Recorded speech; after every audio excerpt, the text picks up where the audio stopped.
Hello everyone, welcome back to our channel. चलिए करते हैं तैयार मैरिज प्रपोजल के एमसीक्यूज। मैरिज प्रपोजल जिसे लिखा है एंटन चिको ने। फर्स्ट क्वेश्चन आपसे क्या पूछ रहा है, देखिए। पूछा है राइटर का जन्म कौन से साल में हुआ और कौन सी जगह पर हुआ, यानी Anton Chekhov was born in which year and place. Translate कर दिया हमने क्वेश्चन को। चार ऑप्शंस है आपके सामने, आपको ऑप्शंस को पढ़ना है और आंसर करना है। तो ये क्वेश्चन है बेस्ड आपकी मेमोरी पर, यानी आपने इसको याद करना है अच्छे तरीके से, इसमें समझने का कुछ भी नहीं है। तो इसका करेक्ट आंसर है 1860, राइट। 1860। और जगह कौन सी है, टैगनरोग टाउन। एक्सप्लेन कर देते हैं इस क्वेश्चन को ताकि अच्छे से आपको समझ में आ जाए, क्योंकि याद तो करना पड़ेगा कि जन्म हुआ है 29 जनवरी 1860 को और जगह का नाम आपने याद कर लिया है। ये एक छोटा सा पोर्ट टाउन है on the sea of Azov in southern Russia. तो अब आपको पता लग गया कि कहाँ पर है, तो याद रहेगा, ठीक है। He came from a very humble background and his grandfather had been a serf who purchase his own freedom, right?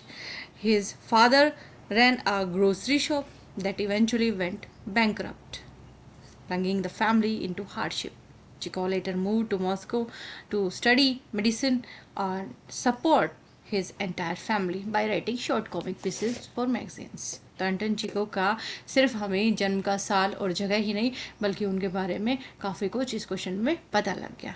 आगे बढ़ते हैं, देखिए एक्सप्लेनेशन के साथ में समझिए, यानी वीडियो को ध्यान से सुनिए, जल्दबाजी में नहीं, ध्यान से सुनेंगे तो अच्छे से प्रिपेयर कर पाएंगे। सेकंड क्वेश्चन आपका यहीं से, क्योंकि आपने फर्स्ट क्वेश्चन का एक्सप्लेनेशन जो है अच्छे से सुना है, तो यहीं पे आपका क्लियर हो गया कि profession, by profession Anton Chekhov was a, profession से वो क्या थे। तो उन्होंने मेडिसिन पढ़ा ना, तो मेडिसिन पढ़ा है तो बैंकर तो होंगे नहीं, टीचर भी नहीं है, लॉयर भी नहीं है, कौन है वो, प्रोफेशन से एक डॉक्टर है। चलिए एक्सप्लेन कर दें इसको दोबारा से। देखिए जैसा मैंने आपको बताया पिछले वाले क्वेश्चन को एक्सप्लेन करते समय कि मॉस्को जाकर इन्होंने पढ़ाई करी थी और क्वालिफाई किया था as a physician Moscow university में 1884 में, और कंटिन्यू प्रैक्टिस की मेडिसिन के alongside his literary career for most of his life, ठीक है।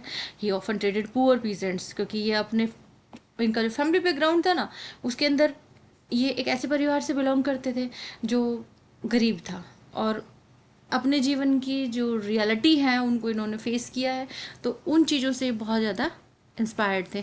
तो इन्होंने हमेशा क्या किया, जो पुअर जो पीजेंट, जो गरीब जो किसान थे ना, उनको तो फ्री ही ट्रीट किया हमेशा। और इन्होंने टायरलेसली काम किया उस समय जब एपिडेमिक फैला था कंट्री साइड में। He famously remarked medicine is my lawful wife. इन्होंने कहा है कि मेडिसिन यानी इनका जो प्रोफेशन है एज अ डॉक्टर, तो डॉक्टर का जो प्रोफेशन है वो इनके साथ ऐसे है जैसे इनकी पत्नी हो, यानी अपनी पत्नी को जैसे एक इंसान प्यार करता है, उससे अटैचमेंट रखता है, वैसे ही अपने प्रोफेशन से प्यार करते थे, यानी एक वाइफ के रूप में। और लिटरेचर जो है ना वो इनकी प्रेमिका के रूप में इनके साथ, यानी दोनों चीज़ों को साइड बाय साइड लेकर चलते थे, wife and mistress. It means अपना प्रोफेशन भी और साथ ही साथ अपना राइटिंग का जो टैलेंट है, जो अपना इनका स्किल है उसको भी। तो showing how he balanced the two calling, his medical training gave his writing a detached, objective and scientifically observant quality, right? चलिए आगे बढ़ते हैं। in which year did Anton Chekhov die?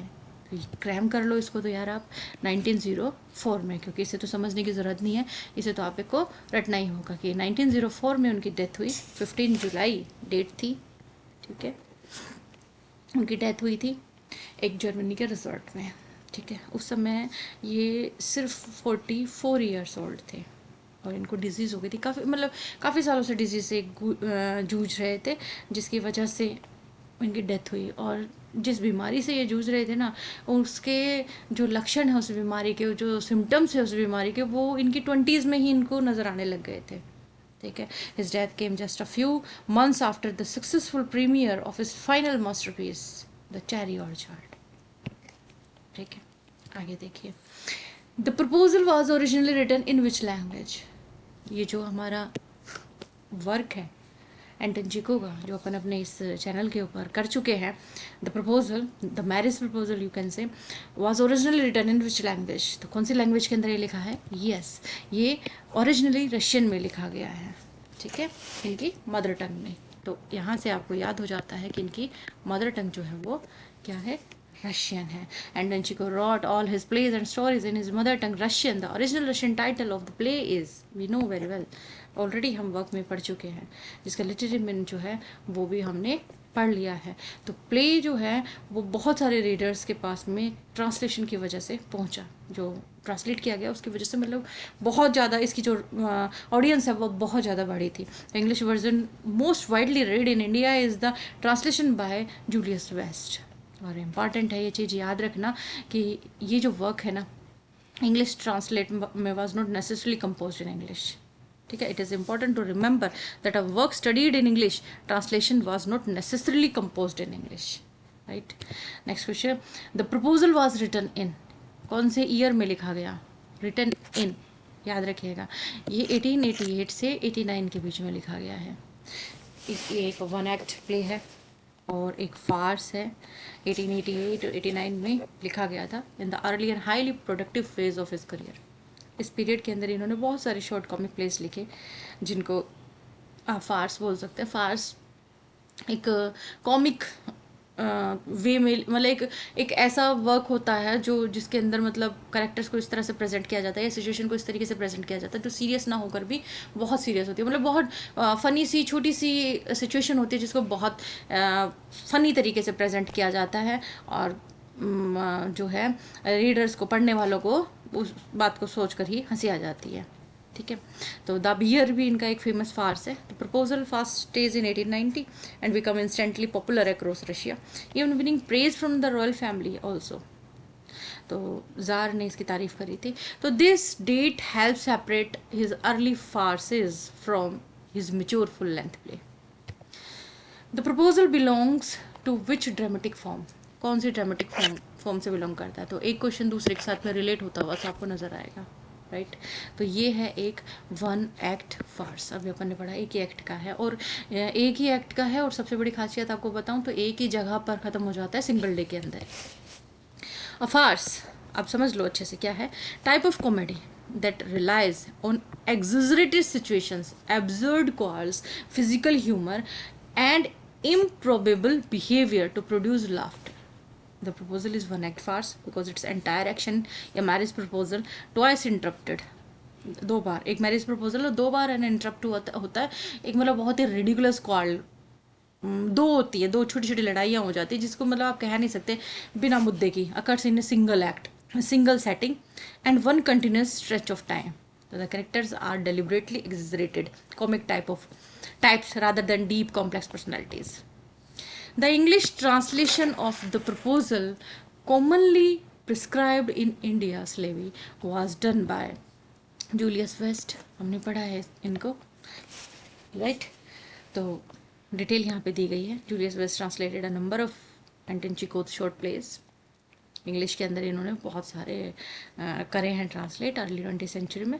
And his rendering of the proposal is the one included in India school and universities textbook. अपन भी तो पढ़ रहे हैं ना, राइट। आगे देखिए, the setting of the plays, play की सेटिंग क्या है? प्ले आपने पढ़ा तो आपको समझ में आ गया होगा, चार ऑप्शन आपके सामने, आपको समझ आ जाएगा पढ़ते ही।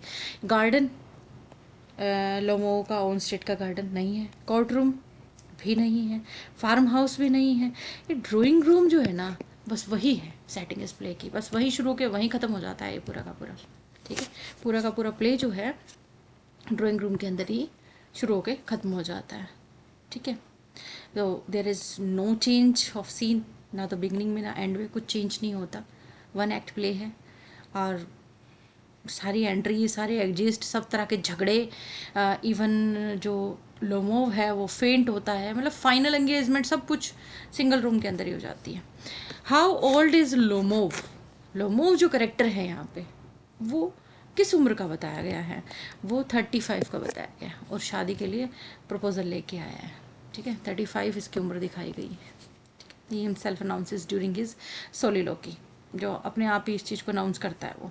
ही describes 35 as a critical age, तो अब पता चल रहा है अपन को कि वो 35 की उम्र का है। ठीक है, डिटेल से इसकी एक्सप्लेनेशन को अपन इस वजह से नहीं कर रहे हैं क्योंकि इसी टॉपिक पर बेस्ड वीडियो ऑलरेडी चैनल पर अपलोडेड है, उसमें सारी डिटेल बताई गई है। ठीक है, आगे बढ़ते हैं। नतालिया वो कितने साल की है, उसको किस उम्र का बताया गया? 35 का है हीरो, हीरोइन 25 की है, याद रखना। ठीक है, किसे 25 साल का बताया गया है, तो 25 की है जो ये समझिए आप 25 साल की उम्र के अंदर उस टाइम पे रशियन जेनेट्री के अंदर कंसिडर की जाती है एक औरत की डेट कि भाई वो अनमैरिड है, तो मतलब ये वो होता है कि वो लेट हो गया काफ़ी। तो ये एक्सप्लेन करता है कि इस इनके फादर को ना टेंशन है इस चीज़ की कि उसकी उनकी बेटी जो है वो जल्दी से शादी कर ले और सेटल हो जाए, तो 25 इसकी एज दिखाई गई है। राइट, तो इस एक्सप्लेनेशन को अगर आप चाहें तो एक बार फिर से पढ़ सकते हैं कि नतालिया यहाँ पे 25 की दिखाई गई है, और रशियन जेनेट्री के अंदर ये जो एज है 25 की, उस उम्र तक औरत का शादी ना करना, लड़की का शादी ना करना, तो वो एक टेंशन की बात हो जाती है उसके फादर के लिए। Next question, चुबुको। चुबुको की यहाँ उम्र बताई गई है प्ले में, उनकी उम्र 70 बताई गई है यहाँ पे। यानी देखिए, जो हीरो दिखाया गया है 35 एज का, 25 की हीरोइन, और 70 की एज जो है वो हीरोइन के फादर की है। ठीक है, तो ये चीज़ आपने याद रखनी है। Chubukov is described in the character list as a landowner of about 70 years. Despite his advanced age, he displayed remarkable energy both in hurling abuses during the quarrels and in hastily pushing the engagement through at the end. Next question. Lomo arrives at Chubuko's house wearing. Lomo क्या पहनकर आता है, उनके घर आता है जब, ये इवनिंग ड्रेस पहनकर आता है ग्लव्स के साथ में, जिसे देखकर कोई भी इस चीज़ का अंदाज़ा नहीं लगा सकता कि वो किस पर्पज से आया है। मतलब बहुत अच्छे से तैयार थे रोके जाते हैं ना।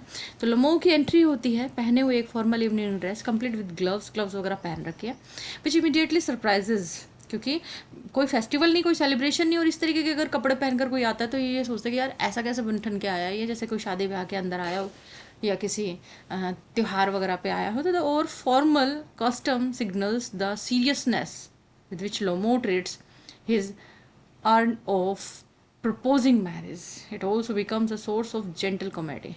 यहीं से शुरुआत हो जाती है कि ये मजाक है।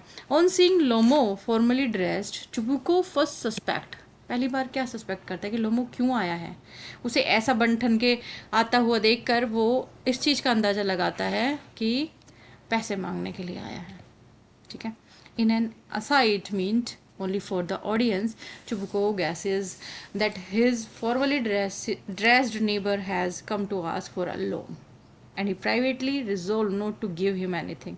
अपने आप ही सोच लेता है अपने दिमाग में कि कुछ ना कुछ पैसे वैसे मांगने आया और मैं इसको नहीं दूंगा।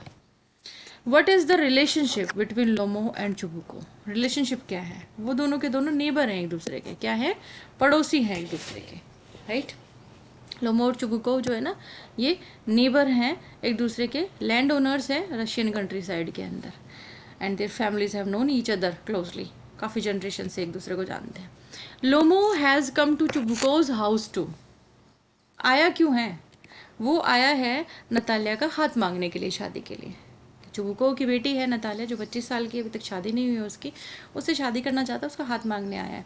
तो एंटायर प्ले जो है वो इसी चीज़ के ऊपर ही बेस्ड है कि ये नतालिया का शादी के लिए प्रपोज़ल लेके आया है, नतालिया से शादी करना चाहता है, और ये बहुत बड़ी एक आयरनी हो जाती है कि he never actually manage to utter a direct proposal.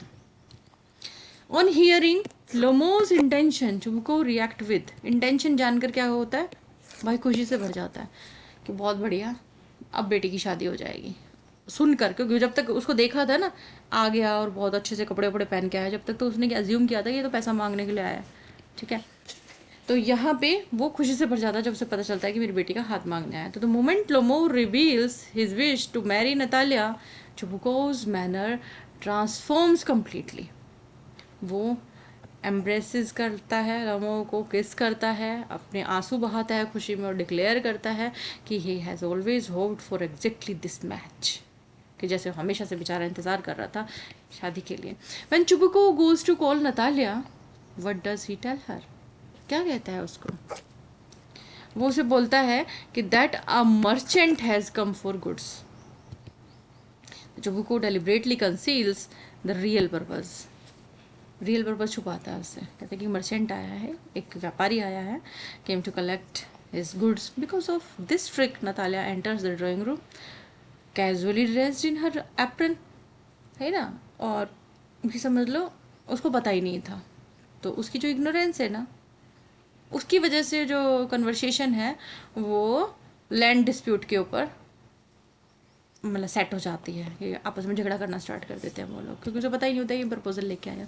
When Lomov arrives Natalia was busy, Natalia was busy shelling peas to dry. Natalia mentions to Remo that she was shelling peas for drying when he arrived at the house. This homely domestic detail reinforced her reputation as an excellent housekeeper. ये चीज़ दिखाती है बहुत अच्छा घर संभालने वाली है ये। Why according to Lomo himself has he decided to marry? लोमो के अनुसार लोमो शादी करने की क्यों सोचता है? क्योंकि ऑप्शन ए की उसकी माँ, सॉरी चलिए अपन कर ही लेते हैं, ज़्यादा टाइम नहीं वेस्ट करते। He is at a critical age, वो कहता है ना 35 साल का हो गया और ये क्रिटिकल एज है और अब बस अपनी ज़िंदगी के अंदर शांति सुकून चाहता है, इसलिए वो शादी करके सेटल होना चाहता है बस। अब इसकी सोलिलोकी के अंदर अपन को ये बात पता लगती है। वो एडमिट करता है ऑलरेडी 35 का हो चुका हूँ और अब है ना भाई पल्पिटेशंस जो है होने लगी है, टेरिबल स्लीपलेसनेस होने लगी है। तो अब ये टाइम हो गया कि बस अब मुझे ना बस क्वाइट सेटल हो जाना चाहिए रेगुलर लाइफ के अंदर, मतलब मेरी वाइफ आ जाए बस मुझे केयर करने वाली अब। तो ये रीज़न है कि वो शादी, प्यार रीज़न नहीं है कि उसे शादी करनी है क्योंकि प्यार करता है, ऐसा कुछ नहीं है। रीज़न है कि उसको केयर करने को चाहिए अब। Which of the following is note one of लोमोज ailments mentioned in the play? Loss of eyesight, heart palpitation, twisting eyebrow, night sleeplessness. कौन सा इनमें से नहीं है? तो बहुत इजीली अपन को समझ में आ रहा है, लॉस ऑफ आईसाइट। इसका जिक्र वो नहीं करता। तो जब वो बात करता है ना तो ये इन सारी चीज़ों की जिक्र करता है, क्या क्या उसके साथ में होने लगा है, ठीक है। लेकिन लॉस ऑफ आईसाइट की बात नहीं होती। Lomov describes Natalya as, Lomov describe करता है नतालिया को, क्या डिस्क्राइब करता है? A good house keeper, educated and decent. इसकी सोलिलोकी में ही हमें ये चीज़ पता लगती है। लोमो व्यप करता है कि नतालिया के अंदर सारी क्वालिटीज़ हैं इस तरह की कि एक बहुत ही अच्छी हाउस कीपर है और अच्छी दिखती है, वेल एजुकेटेड है, ठीक है। And he ask himself what more he could possibly want. एक शादी करने के लिए एक लड़के को लड़की के अंदर और क्या चाहिए? अच्छा है, घर संभालने वाली, अच्छी एजुकेटेड डिसेंट टाइप की है। The first quarrel between Lomov and Natalia is about, पहला झगड़ा होता है उनका किस चीज़ के ऊपर कि कौन मालिक है इन ऑक्सन मीडोज का, इसके ऊपर झगड़ा कर बैठते हैं। फर्स्ट जो उनका झगड़े का जो रीज़न बनता है ना वो ये चीज़ बनता है। तो while making long winded remarks intended to lead up to his proposal, Lomo casually mentions that his oxen meadows touch Natalia's birchwoods. तो नतालिया इंस्टेंटली इंटरप्ट करती है और क्लेम करती है कि मिडोज तो मेरी फैमिली के हैं। तो Oxen Meadows are wedged between, Oxen Meadows की बात बार बार हो रही है। तो किस चीज़ के वो बीच में थे वो? तो वो the birchwoods and the burnt marsh. क्या है ये मैं समझा देती हूँ आपको। Lomov precisely located the dispute land as lying, कहाँ आती है, किस चीज़ के बीच में पड़ती है ये, जिस चीज़ की बात हो रही है कहाँ पड़ती है वो एक्चुअली बीच पड़ती है चुबुकोज के बिर्चवुड और बर्न्ट मार्श के बीच में। तो this exact geographical description shows how deeply the tiny strip of land is fixed in his mind, as if he has rehearsed his claim 100 times. तो very preciseness of the detail makes the quarrel funnier. What is the approximate monetary value of auction meadows? Approximate 300 rubles only. 300 ruble. तो वो खुद admit करता है इस बात को कि meadows are worth only about 300 rubles. एक बहुत ही छोटा सा कह सकते हो आप amount, a very small sum for wealthy landowners like these family, जो ये अपने आप को बहुत बड़ी फैमिलीज बोलते हैं, उनके लिए तो बहुत छोटी सी चीज़ थी। Yet both parties fight over the land as though their entire fortunes depends on it. ऐसे झगड़ा कर रहे जैसे इनकी ज़िंदगी का मतलब पूरा जीवन का सब कुछ ही इसी के ऊपर डिपेंड है। According to Lomov, why do the Chubukov wrongly think Oxen Meadows belong to them? Lomov के according his aunt's grandmother lent it to their peasants. तो लोमो एक्सप्लेन करता है इस चीज़ को, that is aunt's grandmother gave the meadows और free temporary use के लिए दिया था नतालिया के फादर के ग्रैंडफादर को. For how long did the peasants use Oxen meadows free of charge? How long? 40 years. C is the correct answer. The peasants enjoyed free use, उन्होंने 40 साल तक लगभग फ्री यूज किया. And over such a long period they naturally grew accustomed to regarding the land as their own. तो ये 40 years का जो use है, the factual root of the entire confusion. 40 साल तक यूज़ करते कोई चीज़ तो कन्फ्यूज़न पैदा हो जाता है, यूज़ करने वाले को लगने लगता है कि वो खुद की है. तो कह रहे ये कन्फ्यूज़न हो गया. The Natalya claims her family has owned Oxen Meadows for nearly 300 years. वो कहते 300 सालों से हमारी है ये. तो Natalya angrily asserts that the land has been in her family for nearly 300 years. तो ये क्लेम जो है ना, she can not support with any document. कोई डॉक्यूमेंट नहीं है लेकिन उसके पास में. Neither side produce proof, both rely purely on inherited family belief. जो बस इनका अपना मानना है उसके आधार पर ही, कोई कागज वागज नहीं था इस बारे में. क्वेश्चन नंबर 28 देखिए. ड्यूरिंग द फर्स्ट क्वार्टर, पहले झगड़े के दौरान, what does Natalya threaten to do with the widows? क्या कहती है वो, क्या कर देगी विडोज के साथ में? वो कहती है send her mowers there that very day. Natalya declare that she will send her mowers out to the meadows that every day to demonstrate her family's ownership by the act of cutting the hay. Lomo shouts back, दोबारा चिल्लाता है, that he will throw her mowers out and both sides begin threatening court cases. इसी चीज़ के ऊपर एक दूसरे को धमकी देने लगते हैं, कोर्ट केस कर देंगे. A polite social visit does escalate step by step into declaration of open war. The mowers become a weapon of pride, showing how quickly these generated turn from courtesy to combat. एक द्वंद सा मतलब हो जाता है. At one point in the first quarrel, Lomo offers to, एक point पे first quarter में लोमो ऑफर करता है make a present of the meadows to her. कह रहे ठीक है, मैं मतलब तुम्हें गिफ्ट के तौर पे दे दूंगा, इस चीज़ के लिए मान जाता है. तो ironically in the middle of the fight Lomov says he is perfectly ready to gift. ठीक है, शादी कर लो, मतलब मेरी शादी हो जाएगी तुमसे तो मैं तुम्हें गिफ्ट कर दूंगा, मतलब इस चीज़ के लिए तो वो मान जाता है. ठीक है, तो ये क्या है एक तरह से, for him the dispute is only a matter of principle not of property. कहता है मतलब भाई मैं इस वजह से नहीं लड़ रहा झगड़ रहा हूँ क्योंकि ये मुझे प्रॉपर्टी का पड़ा है, बल्कि बस प्रिंसिपल बता रहा हूँ मेरी है इस वजह से. तो who joins the quarrel over the meadows midway? कौन ज्वाइन करता है इस झगड़े को? चुबुको. यही तो 3 कैरेक्टर है, चौथा कोई बताया नहीं है इसके अंदर. तो हियरिंग द लाउड वॉइस, जब तेज तेज आवाज़ें सुनता है ना तो चुबुको एंट्री मारता है और दोनों के बीच में पड़ जाता है. 2 यंग लोग लड़ रहे हैं, मतलब एक तरफ बेटी है, एक तरफ वो जो इसका हाथ मांगने के लिए आया वो है, और बीच में अब ये कूद पड़ता है, दोनों के झगड़े को और भी ज़्यादा बढ़ते हुए देखता है. ड्यूरिंग द क्वार्रल चुबुको कॉल्स लोमो आ. झगड़े के दौरान फिर चुबुको जो है ना वो भी एग्रेसिव हो जाता है और लोमो को क्या बोलने लगता है? उसको बोलने लगता है कि तुम मेलेसियस हो, डबल फेस्ड इंटीग्यूअर हो. तो Chubukov hurls this insult at Lomov, dropping in an instant all his earlier honeyed endearment. पहले तो बहुत प्यार से मिला था ना, एकदम गले लगाया, माई डार्लिंग माई ब्यूटी बोला था, और सडन स्विच कर जाता है, गालियाँ देने लग जाता है, गंदा बोलने लग जाता है उसको. Which insults are exchanged about the dead relatives of the two families. Which one? A hump-backed mother. कहते हैं तुम्हारी माँ के तो हेम्प निकला हुआ था. ग्रैंडफादर हु ड्रंक, तुम्हारे ग्रैंडफादर जो है वो हमेशा नशे में धुत रहते थे. तो ये चीज़ जो है वो झगड़े को और भी ज़्यादा हीट दे देती है. चुबुको टॉन्ट करता है that Lomov's mother was humpbacked, while Lomov retorted that Chubukov's grandfather जो है वो हमेशा ड्रंक रहते थे like a fish, that his aunt was scandalmonger. तो even the dead are dragged, कि मरे हुए लोगों को बीच में झगड़े में घसीट लाता है. तो अब लड़ाई जो है वो थोड़ी ज़्यादा बढ़ जाती है. According to Chubukov, but family trait runs among the Lomov. Chubukov के अकॉर्डिंग कौन सा फैमिली का ऐसा गुण है जो लोमो के अंदर आ रखा है? वो क्या है? लूनेसी, पागलपन। ठीक है, तो Chubukov taunt Lomov by declaring that all the Lomovs have been mad. सारे के सारे लोमो कहते पागल हैं।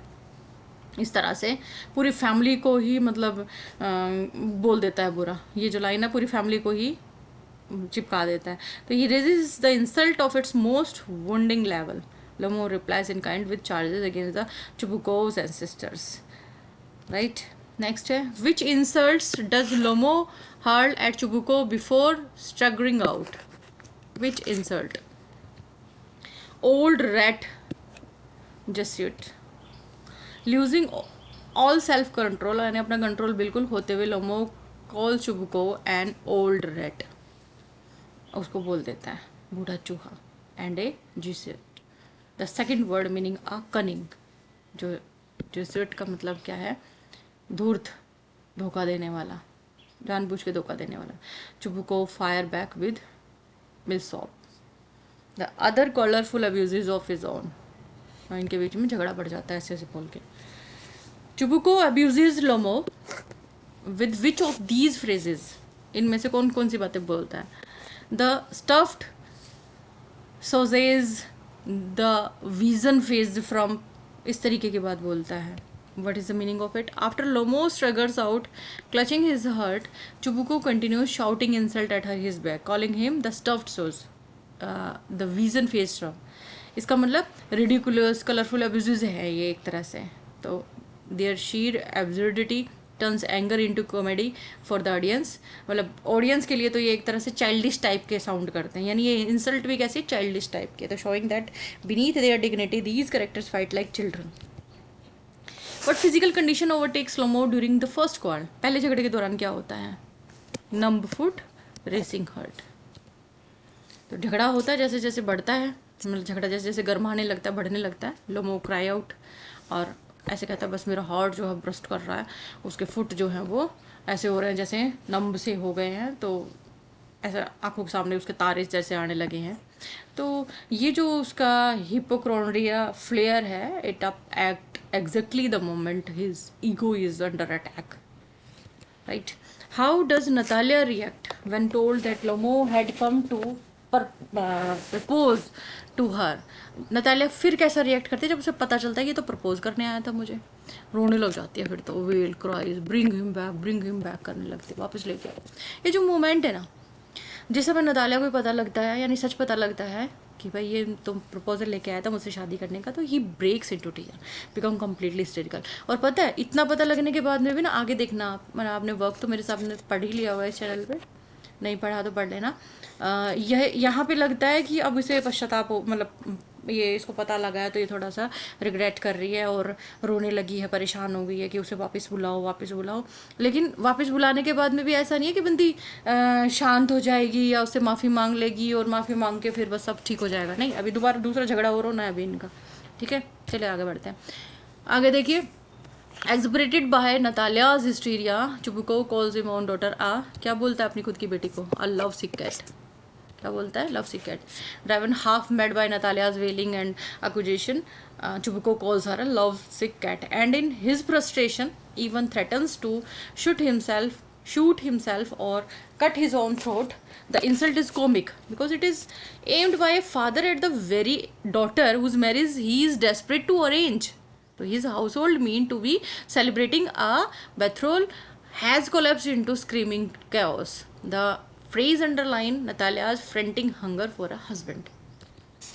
Which famous line does चुबुको utter about fatherhood? कौन सी फेमस लाइन जो है फादरहुड के लिए वो बोलता है? वो कहता है a grown up daughter is a curse for a father. Right, तो चुबुको ये चीज़ बोलता है कि एक जवान होती हुई जो बेटी होती है ना, वो फादर पे क्या हो जाती है? कर्स की तरह हो जाती है। तो ये लाइन एक्सप्रेस करती है सोशल एंजाइटी, उसकी एज, क्योंकि एज 25 हो गई और अभी तक वो उसने शादी नहीं करी है उसकी। व्हेन लोमो रिटर्न्स, लोमो जब वापस आता है तो नतालिया पहला बिहेव कैसा करती है? She turn sweet, yield him the land. ठीक है, एक बार तो Natalya suddenly become gentle, gracious, और लोमो को कहती है कि मिडो जो है वो तुम्हारी ही है, एंड उससे माफ़ी मांगने लगती है कि माफ़ कर दो मुझे। एंड जो पहले जो आर्ग्यूमेंट मैंने करी है उसके लिए मुझे माफ़ी चाहिए। दिस कंप्लीट अबाउट टर्न, अभी तो रुको, आगे देखो।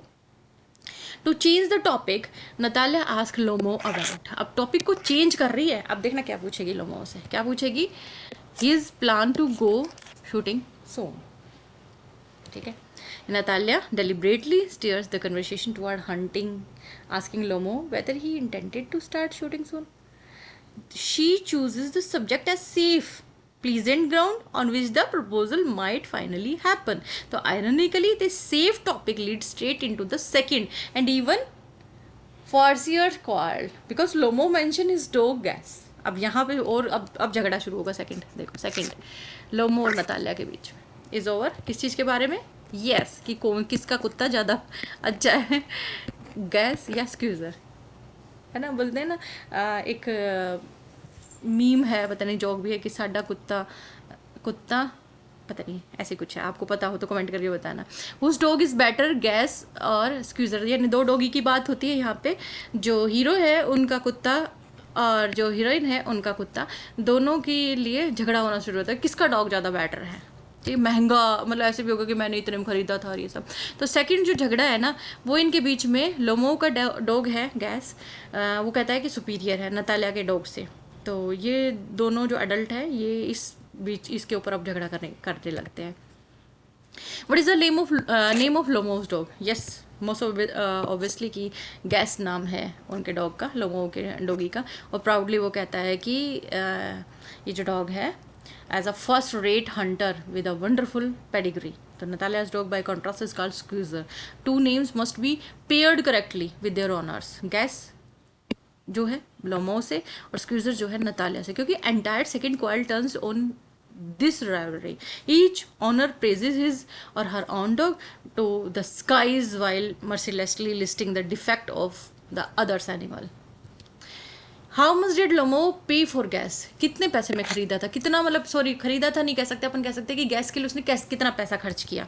वो कहता है मैंने गैस के लिए 125 रूबल्स जो है खर्च किए, ठीक है 125। और स्क्वीज़र के लिए वो क्या कहते हैं कि 85 का है। तो प्राइस वाइज भी अगर देखा जाए तो मेरा डॉगी जो है वो ज़्यादा सुपीरियर। तो नतालिया पेड हाउ मच, अभी बताया आपको 85।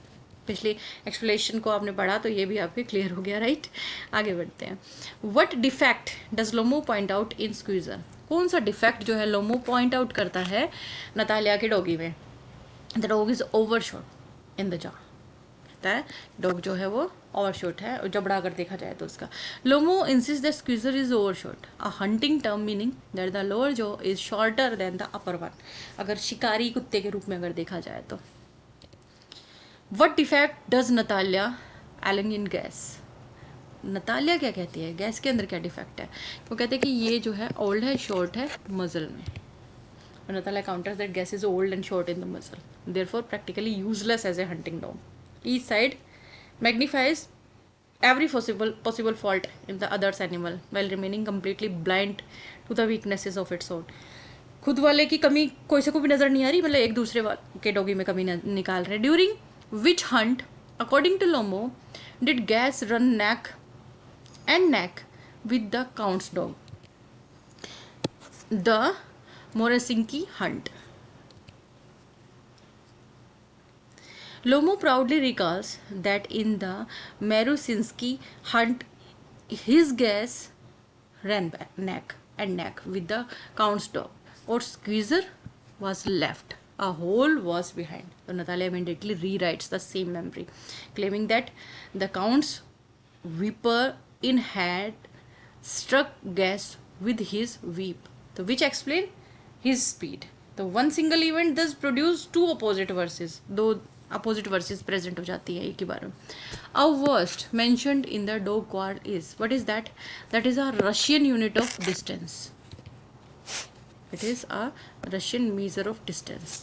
इक्वल टू रफली अपन अपने वाले में देखें तो 1 किलोमीटर के आसपास, मीन्स 1.06 किलोमीटर और अबाउट 2/3 ऑफ अ माइल।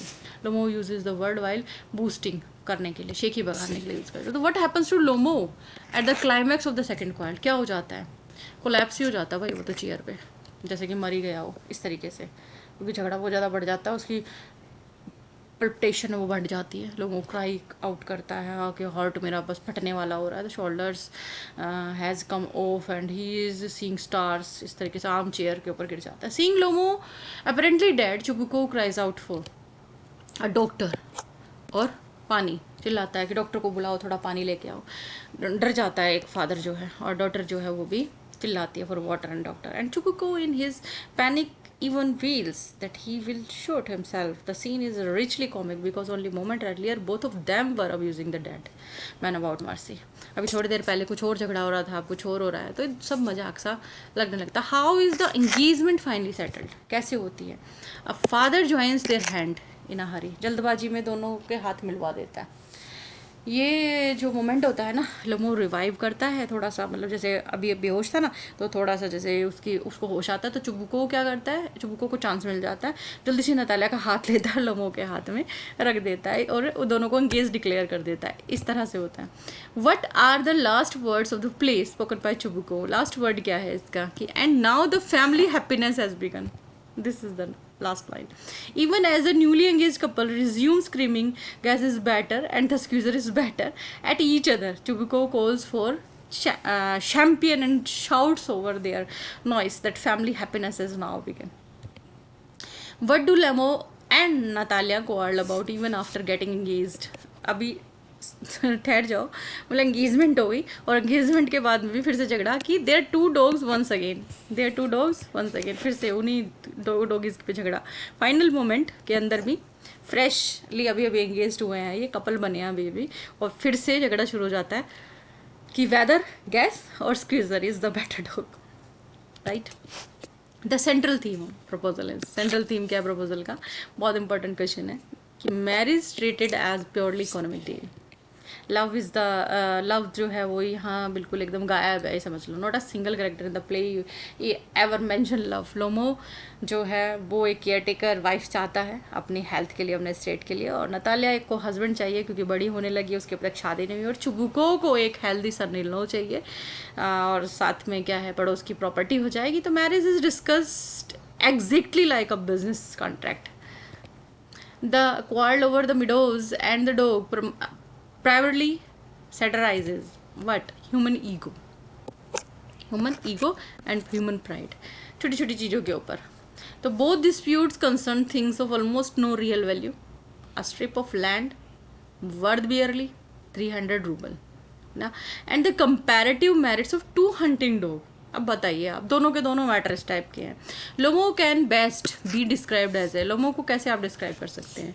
एक नर्वस हिप्पोकॉन्ड्रिक के रूप में। एक ऐसा पर्सन, मतलब हिप्पोकॉन्ड्रिक का एक ऐसा पर्सन होता है who constantly imagines himself to be ill, जो अपने आप को सिर्फ बिना किसी रीज़न के ना अपने आप को बीमार मानता है कि भाई मेरी धड़कनें तेज होने लग गई एकदम से, मेरा हार्ट जो है बर्स्ट हो जाएगा। Chubukov's language mixes sweet enjoyments with harsh abuse. Chubukov की लैंग्वेज के अंदर दोनों चीज़ें हैं, क्योंकि माई डार्लिंग, माई एंजल भी बोलता है और साथ साथ विलियन भी बोलता है उसको, right. The device by which a character speaks his private thoughts aloud on stage used when Chubuko suspects Lomo of coming to borrow money is called, the correct answer is an aside। aside जो है ना एक short remark है delivered directly to the audience which is the other characters on stage are assumed not to hear, और उन्होंने जैसे नहीं सुना, बस खाली डायरेक्ट ऑडियंस तक बात पहुंची है। Lomov speech alone on stage in which he weighs the reason for marrying Natalia, ये किस चीज़ का एग्जाम्पल है? ये एक सोलिलोकी का एग्जाम्पल है, अपने आप से ही बोल रहा है ना। Chubko leaves to fetch his daughter. Lomo remains alone on stage and speaks his thoughts aloud. His critical age, his catalogue of ailments, and his cold conclusion that Natalia is a suitable enough match. तो ये speech जो है deliver की जाती है इस character के द्वारा alone, revealing his inner mind to the audience. तो ये क्या कहलाती है? एक soliloquy. The humor of the play chiefly arises from exaggeration and sudden reversal. Chubuko builds laughter through widely exaggerated illness and insult. Obsessive repetition topic की, जैसे option मिडो और to dogs का है, और फिर लाइटनिंग हो जाना, रिवर्स हो जाना बिहेवियर का, अब्यूज़ जो है एकदम स्वीटनेस में बदल जाती है, ठीक है। तो ये ह्यूमर है। Which of the following best illustrates dramatic irony in the play? Natalia abuses the shooter क्योंकि वो नहीं जानती कि वो किस मकसद से आया है। ये ड्रामेटिक आयरनी है। ड्रामेटिक आयरनी अराइजेस जब ऑडियंस को ये पता लगता है कि something important that a character on stage does not. From the very beginning we know that Lomov has come to propose marriage, but Natalia जो है ना, she kept in the dark by her father, ठीक है। लेकिन जब उसको पता लगता है तो बोलती क्या है, ब्रिंग हिम बैक। ये कंप्लीटली क्या है, ironic effect. The character of Natalia shows that she values, Natalia का कैरेक्टर बताता है कि वो किस चीज़ को वैल्यू करती है, marriage and property far above affection. Natalia fights tooth and nail over a strip of land and the reputation of her dog, yet collapses into hysterical tear at the mere thought of losing a suitor।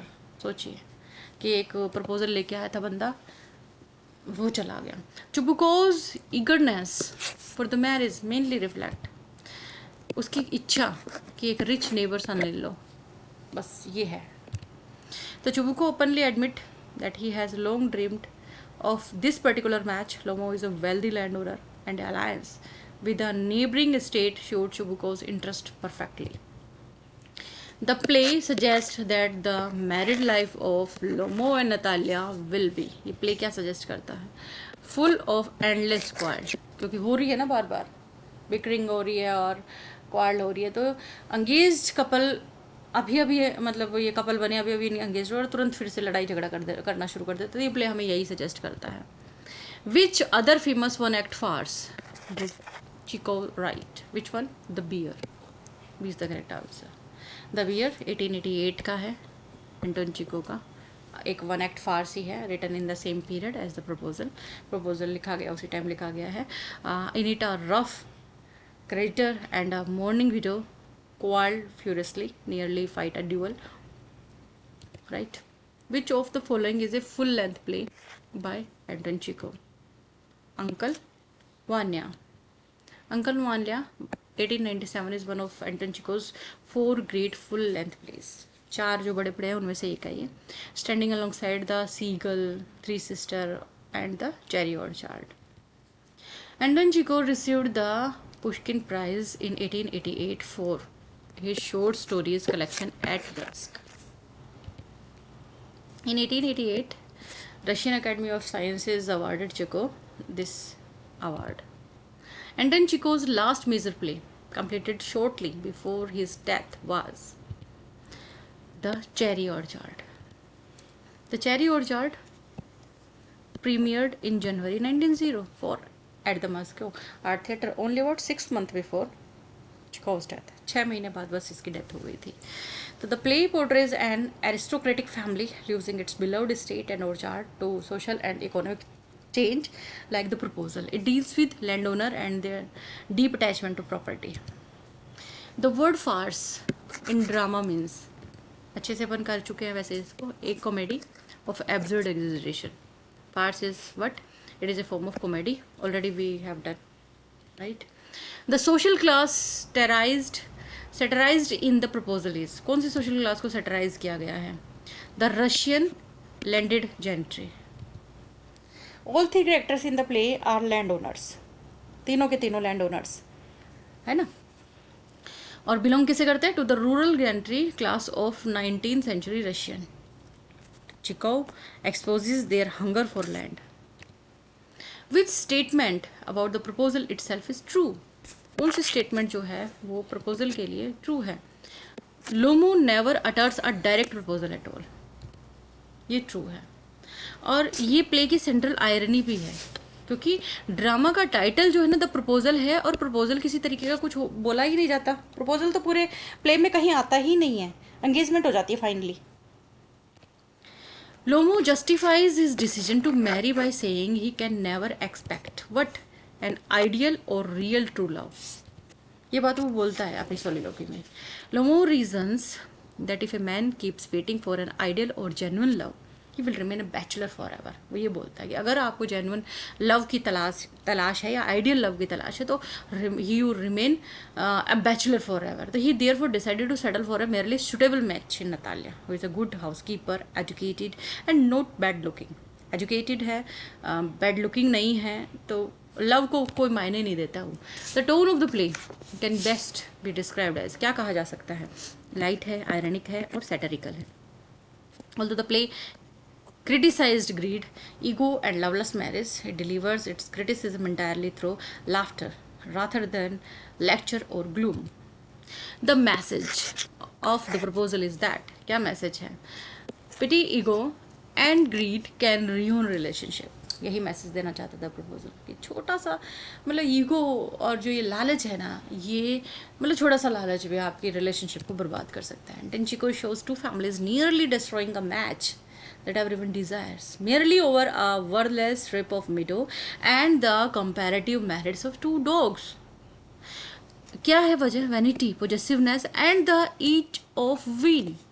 Every argument repeatedly poison but should have been a joyful occasion. The play warns that such petty pride can wreck the most important moment and bonds of life. और ये hint देती है इस चीज़ को कि that marriage is built on convenience promise only lifelong parting.